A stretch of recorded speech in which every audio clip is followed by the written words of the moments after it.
मैं आपसे गारंटी से कहता हूं अपने गुरु घर में खड़ा होकर कि 10 साल आप मेरा साथ दो, मैं आपको 11वें साल का मौका नहीं दूंगा। मैं दिल्ली की गद्दी पे झंडे को लेके जाऊंगा, मान्यवर काशीराम साहब के झंडे को।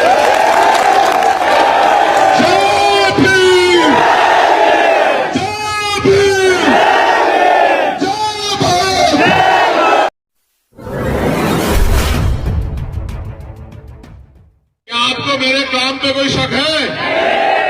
एक हाथ से नहीं मानूंगा, दोनों हाथ उठाओगे तब मानूंगा।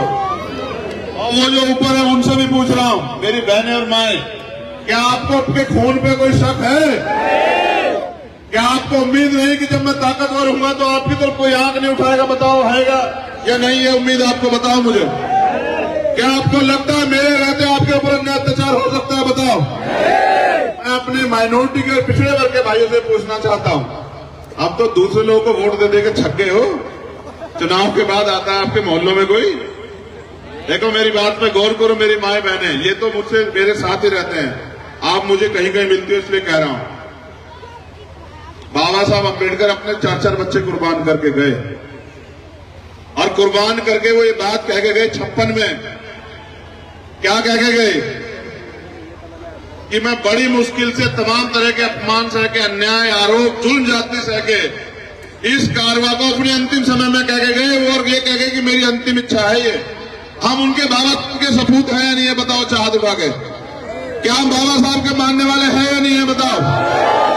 तो मुझे जवाब दो कि जब बाबा साहब अपने अंतिम समय में ये कह के गए कि मैं बड़ी मुश्किल से तमाम तरह के अन्याय, अत्याचार, अपमान, आरोप सह के इस कारवा को यहां तक लेके आ पाया हूं, अगर आप इसको नहीं बढ़ा सकते तो इसको पीछे मत जान देना। आप मुझे जवाब दो आज बुक्का रेड्डी के और मुजफ्फरनगर के सम्मानित लोगों, कि अगर एक बाप अपने बच्चों कह के जाए कि मेरी अंतिम इच्छा ये है, तो बच्चों की जिम्मेदारी क्या है? अपने बाप की अंतिम इच्छा पूरी करे या अपने बाप के सपने को ठोकर मार दे? बताओ, क्या है जिम्मेदारी हमारे लोगों की? बताओ, वहीं तक के लोग बताओ जो वहां तक बैठे, बताओ अपने बाप के सपने की जिम्मेदारी आपकी है या मेरी है या नहीं है? बताओ। तो भाई आप बताओ, इस देश में क्या बाबा साहब का सपना पूरा हो गया जो आप चैन से घर बैठ गए हो?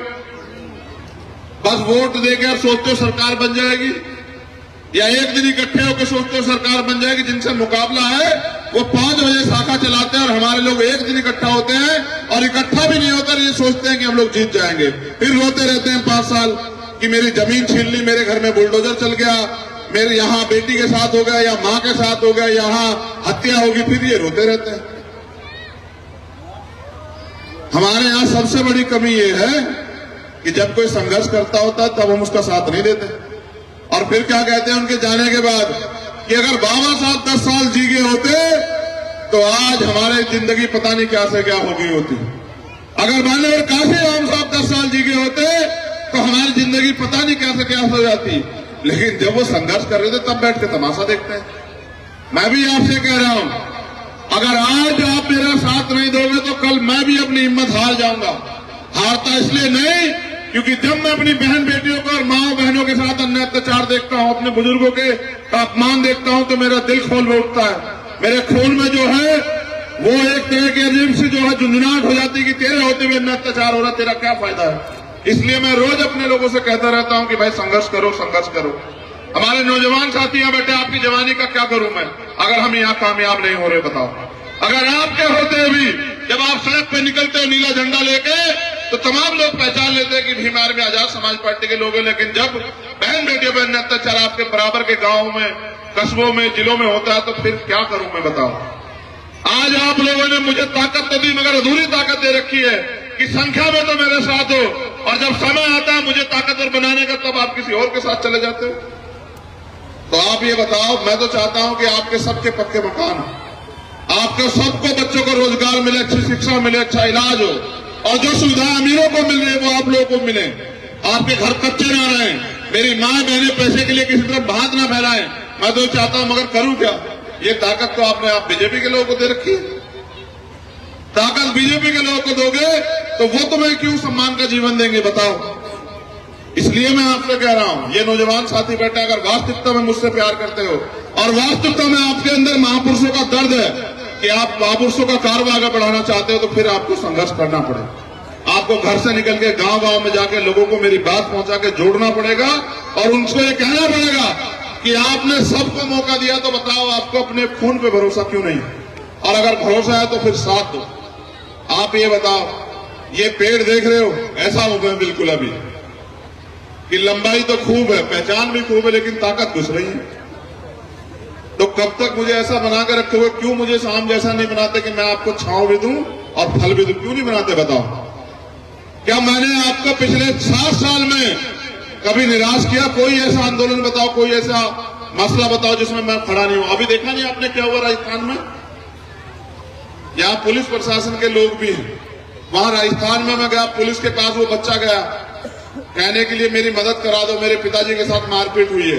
नहीं करे मदद, 6 दिन तक वो घूमता रहा, फिर उसने सुसाइड कर लिया।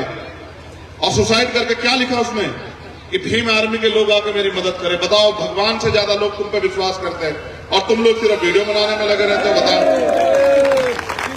पुलिस से पहले फोन आता नहीं आता भीम आर्मी को? बताओ क्यों है ये भरोसा? ये भरोसा आपके संघर्ष से है। आप कोई धन्ना सेठ नहीं हो। धन्ना सेठ होते तो ये स्टेज इतनी ऊंची होती, और धन्ना सेठ होते तो हमारे राजकुमार सैनी जी वहां नहीं खड़े होते, वो मंच पे बैठे होते। तुमने छोटा सा मंच लगाया इज्जत देने के लिए, क्योंकि गरीब लोगों के पास इज्जत ही है। मगर मैं आपसे पूछ रहा हूं कि क्या आप देख रहे हैं मुल्क के हालात क्या है? महंगाई बढ़ रही है, सरकार बढ़ा रही है, बेरोजगारी बढ़ रही है, गरीब लोग परेशान है। पढ़ लिख के कितने नौजवान घूम रहे? बताओ, हाई स्कूल पास कितने लोग हैं यहाँ नौजवान? बताओ, हाथ उठाओ जरा, बताओ। आधे नौजवान हाई स्कूल पास।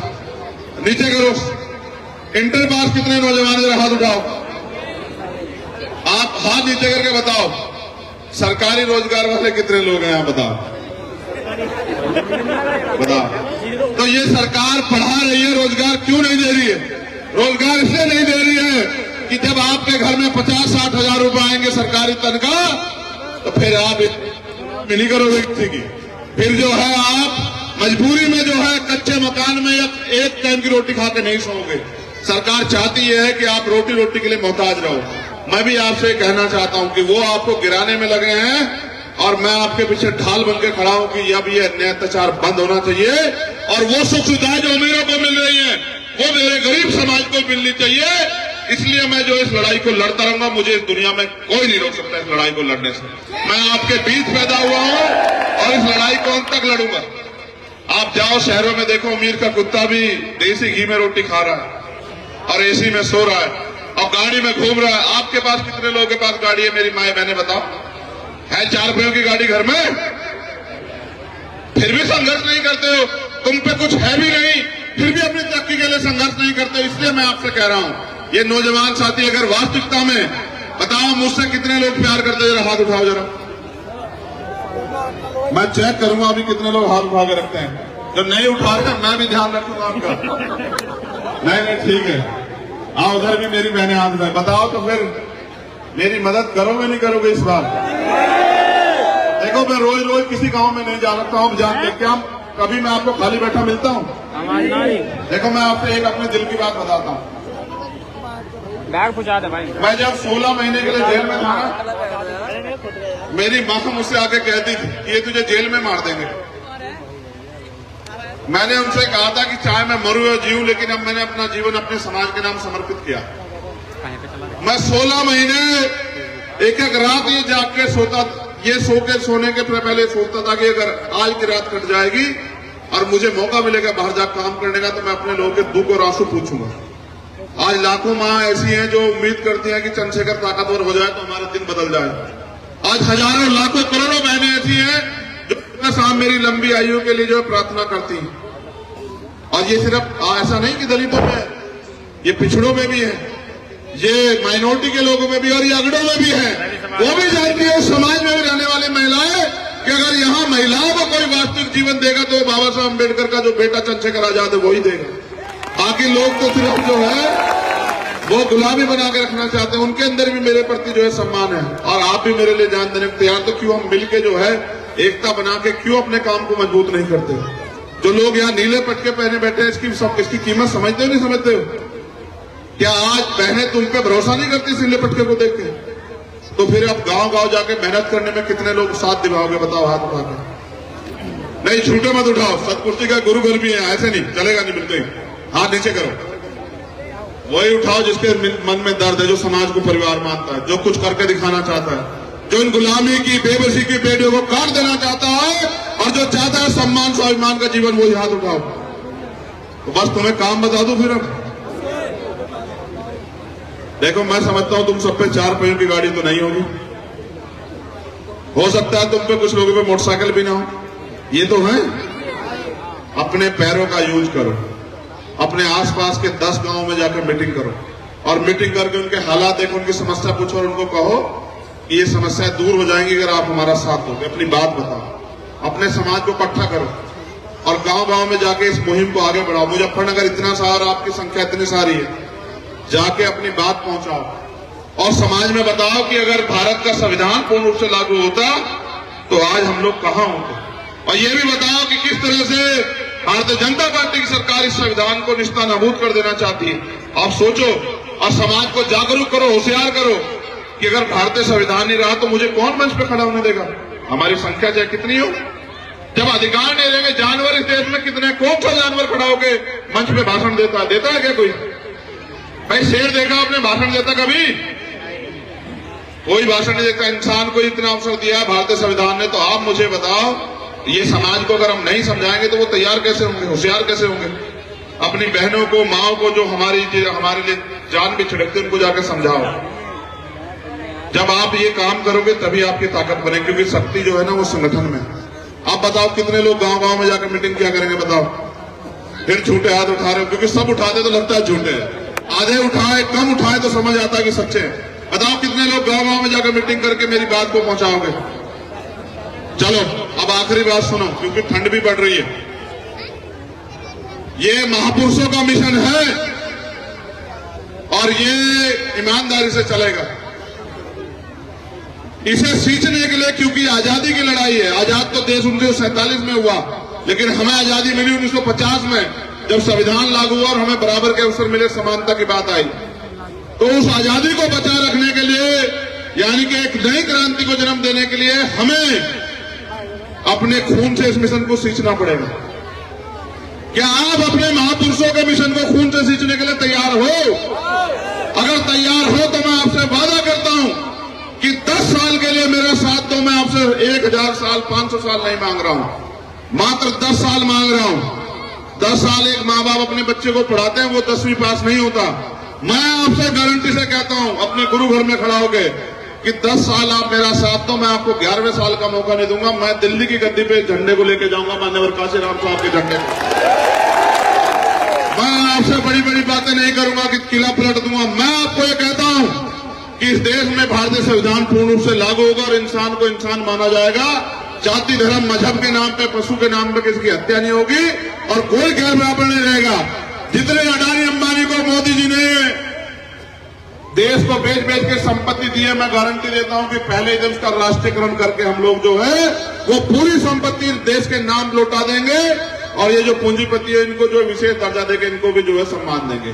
लेकिन आजाद भारत में आप गरीब क्यों, कभी आप सोचते हो? आप गरीब इसलिए हो क्योंकि अभी मैं भारत पाकिस्तान उसका इंग्लैंड का मैच देख रहा था, जो सेमीफाइनल हुआ। आपने देखा नहीं देखा? हाँ, तो जब वो हो रहा था तो मैंने एक दिन पहले ज्योतिष साहब को भी सुना। 11 ज्योतिष साहब बैठ के बता रहे थे कि सारे योग देख लिए हैं, भारत ही जीतेगा। अंत भारत हार गया, अंत भारत हार गया। तो जब अगर तुम भाग्य के भरोसे रहोगे ना, किस्मत के, तो आपके हिस्से में हार आएगी और जिस दिन आप मेहनत करोगे ना तो आपके हिस्से में जीत आएगी, क्योंकि मेहनत कभी छिपती नहीं है। अगर आज एक गरीब प्राइमरी स्कूल के हेडमास्टर का बेटा यहां खड़ा बोल रहा है और आप उसके लिए जान देने को लिए तैयार है, तो ये सिर्फ मेहनत की देन है। अगर मैं धन्ना सेठ होता तो हो सकता है आप 4 घंटे मेरा इंतजार नहीं करते, कहते हैं आंदे भाई हम तो अपने घर जा रहे हैं। बताओ होता है नहीं होता? बताओ। आज आप अपने साधन से आते हो, ये क्या पैसे बुलाएगी भीड़? बताओ, क्या किसी एक को बुलाने के लिए भी ट्रैक्टर, ट्रॉली या गाड़ी या मोटरसाइकिल भेजी क्या? बताओ। ये आपके प्यार का वो है और मैं अपने लहू का आखिरी कतरा और जीवन के अंतिम सांस तक आपके प्यार का कदरदान रहूंगा और इस एहसान को चुकाने का काम करूंगा कि आपने गरीब के बेटे को आगे बढ़ने की ताकत दी। लेकिन आपको मेरे जैसे सैकड़ों लोग तैयार करने पड़ेंगे। क्या आपके अंदर तैयार ये मन है कि हम सैकड़ों लोग तैयार कर दें? बताओ, मन है या नहीं है सैकड़ों लोग तैयार करने का? क्या अकेला चंद्रशेखर इस लड़ाई को जीत सकता है? तो फिर अपने अपने जिलों में चंद्रशेखर तैयार करो, अपने अपने गांव में कस्बों में तैयार करो। और यहाँ मीडिया के साथी बस मैं उनको एक सूचना दे दूं, पार्टी ने तय किया है कि हम खतौली उपचुनाव लड़ेंगे। मैं कल इसकी पूरी जानकारी दूंगा, ठीक है।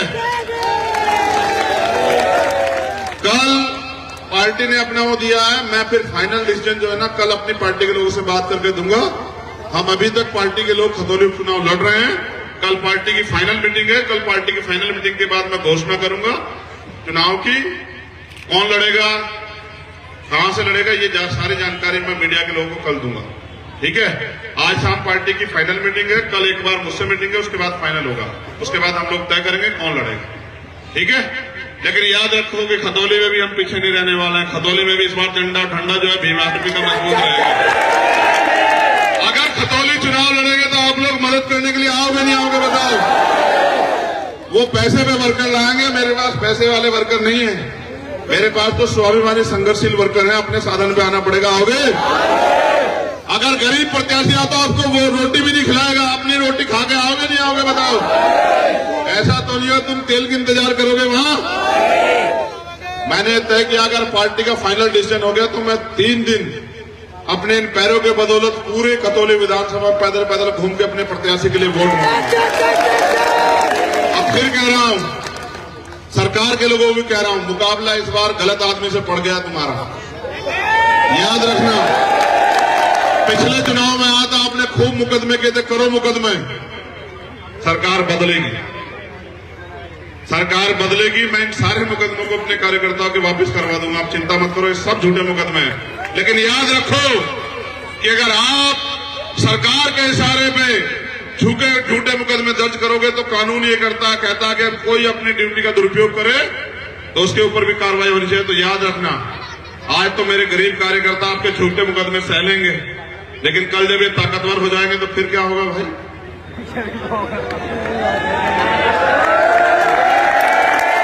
फिर ये होगा कि ये आपको किसी गरीब पे झूठे मुकदमे नहीं करने देंगे। बाकी इनको आदत है, इनको क्रांति करनी है, मुकदमे भी झेलेंगे। जेल से डर तो नहीं लगता है मुकदमों से? जब कामयाबी की तरफ बढ़ोगे तो और मुकदमे होंगे, घबरा तो नहीं जाओगे? चिंता मत करो। बहुत बहुत धन्यवाद। दोबारा से यहाँ पहुंचे सभी सम्मानित साथियों का धन्यवाद, बुक्का रेड्डी के आप जनमानस का धन्यवाद, मेरी माताओं बहनों का धन्यवाद। ठंड हो रही है इसलिए छोड़ रहा हूं कि आपकी तबीयत ना खराब हो जाए। याद रखना, आपके ऊपर उठने वाली हर अन्याय के बाद ये देश को जवाब देने के लिए आपका भाई जिंदा, ये बात याद रखना। और जब तक मैं जिंदा हूं, मैं आपसे कह रहा हूं, जब तक मैं जिंदा हूं तो खुली सांस, खुली हवा में जियो सांस लेके आपके ऊपर अन्याय करने वालों को सोचना पड़ेगा। आपका भाई ताकतवर हो रहा, मेरी बात को याद रखना।